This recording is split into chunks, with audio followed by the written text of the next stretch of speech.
Cold drink व्यापारी से 70 लाख की लूट, हथियार लैस बदमाशों ने घटना को दिया अंजाम। पुलिस ने लूट की घटना को बताया फर्जी। जनपद आजमगढ़ के देवगांव कोतवाली क्षेत्र में स्थित रुद्रपुर चेवार में एक कोल्ड ड्रिंक स्टोर के व्यापारी से 70 लाख की लूट का मामला सामने आया। जांच में जुटी पुलिस ने घंटों बाद बताया फर्जी। पुलिस को सूचना दी गई कि जब व्यापारी कोल्ड ड्रिंक स्टोर में मौजूद था, पैदल आए बदमाशों ने व्यापारी के कनपट्टी पर हथियार लगाया और विरोध करने पर वार कर रुपए से भरा बैग छीनकर फरार हो गए। घटना की जानकारी मिलने के बाद जिले के आला अधिकारी घटनास्थल पर पहुंचे और आसपास सीसीटीवी फुटेज तथा पुलिस की जांच में व्यापारी द्वारा लोन न चुकाने को लेकर षड्यंत्र रची गई थी। पुलिस अधीक्षक ने किया। देखिए, थाना देवगांव में आज सुबह करीब 10:30 बजे के आसपास में एक शिव कुमार जायसवाल नाम से कोल्ड ड्रिंक की एक होलसेल की दुकान करने वाले व्यापारी है। इनके द्वारा ये सूचना दिया गया था कि दो व्यक्ति उनकी दुकान पे आए और उनके पास में 70 लाख रुपया था, जो तमंचे की बट से उनके सिर पे मारा उन्होंने, और उनसे 2 बैग हैं वो पैसे रखे हुए थे, उसको लेके वो चले गए हैं।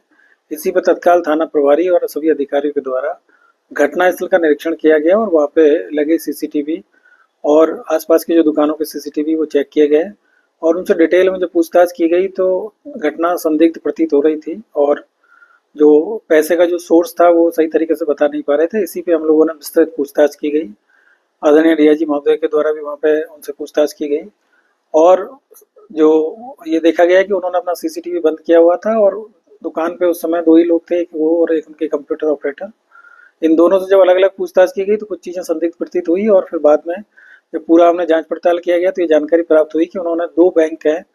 एक एक्स्ट्रा कैप के नाम से एक फाइनेंसिंग बैंक है और दूसरा बैंक है। उन दोनों बैंकों से इन्होंने मेंटिफाई के नाम से एक और बैंक है, इन दोनों बैंकों से करीब 1 करोड़ 5 लाख रुपए का लोन इन्होंने 2023 और 24 में लिया था, जो ये रीपे नहीं कर पा रहे थे और अभी इनको एजेंसी में करीब जनवरी माह में करीब 70 लाख रुपया जमा करना था और 24 तारीख को इन लोगों ने मीटिंग भी किया था सभी जो इनके और जो सब डीलर है उनके साथ में। तो इनको करीब 70 लाख रुपए का इन्होंने उस दिन डिसाइड हुआ था कि इस मंडे को जमा करना है और आज जब इनके पास में पैसे नहीं थे तो इन्होंने फिर इस तरीके से प्लान करके झूठी एक सूचना दी है। वहाँ पे इस तरह की कोई घटना नहीं हुई थी और इनके पास में पैसे भी नहीं थे। 24 तारीख को इनके पास में 1 लाख रुपया कैश था, बाकी जो भी पैसे इनके पास में कलेक्शन के आए थे वो सब बैंक में जमा है। करीब 12.5 लाख रुपए का कलेक्शन हुआ था। इसके अलावा इनके पास में पैसा नहीं था और आज चूंकि पैसा ना देना पड़े और दूसरा इन्होंने अपने जो दुकान है उसका इंश्योरेंस करा रखा था, तो इस तरह की कोई घटना होती तो उनको इंश्योरेंस इसमें मिल जाना था। इसी को लेकर इन्होंने प्लान करके और 24 तारीख को प्लान किया, पहले अपना सीसीटीवी बंद किया और आज इस तरह की जो झूठी सूचना इन्होंने पुलिस को दी, जिसपे हम लोगों ने पूरी पूछताछ की गई और पूछताछ के बाद में ये सब चीज़ें सामने आई कि इनके पास में पैसा था नहीं और जो पुरानी इनकी देनदारियां हैं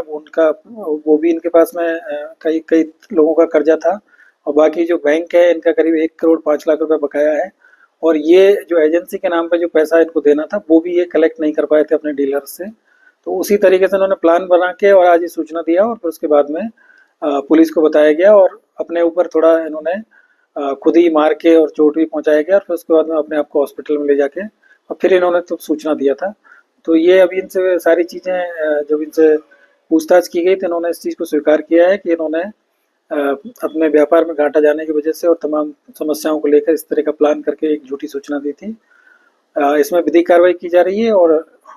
बाकी जो तथ्य है उनके आधार पर इसमें आगे की कार्रवाई की जाएगी। जिस तरह से पुलिस को गुमराह किए रहे, काफी झूठी सूचना 112 तक पे थी, इसमें महिला स्टाफ भी थी, उसका भी रोल था, तो पुलिस के लिए कितना चलता और कैसे पुलिस को कामयाबी मिली इस पे?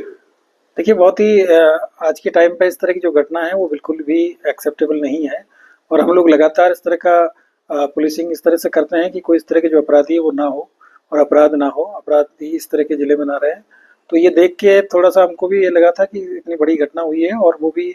सुबह सुबह इस तरह की जो घटना हो गई है, वहाँ आसपास की सभी दुकानों में भी सीसीटीवी लगे हुए थे और मौके पे जो लोग थे उनका भी ये कहना था कि इस तरह की कोई घटना हमारी जानकारी में नहीं आई है। तो इन लोगों ने जो पूरा प्लान किया था, 24 तारीख को इन्होंने शाम को कैमरा अपना बंद कर दिया था, उसका प्लग इन्होंने निकाल दिया था और ये बताया था कि कैमरा हमारे कई दिनों से खराब है। उसको भी जब चेक किया गया तो जानकारी मिली थी कि इनके द्वारा ही उसको बंद किया गया था और बाकी इनके जो आम शोहरत है वैसे ठीक थी, लेकिन जो व्यापार में इनको काफ़ी दिनों से घाटा चल रहा था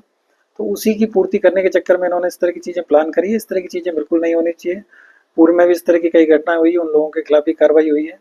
और इससे न केवल हम लोगों का काम बढ़ता है बल्कि एक तरीके से प्रदेश की कानून व्यवस्था है उस पर भी प्रश्न चिन्ह उठता है। तो ऐसे लोगों के खिलाफ सख्त से में कार्रवाई हम लोग करेंगे। ठीक।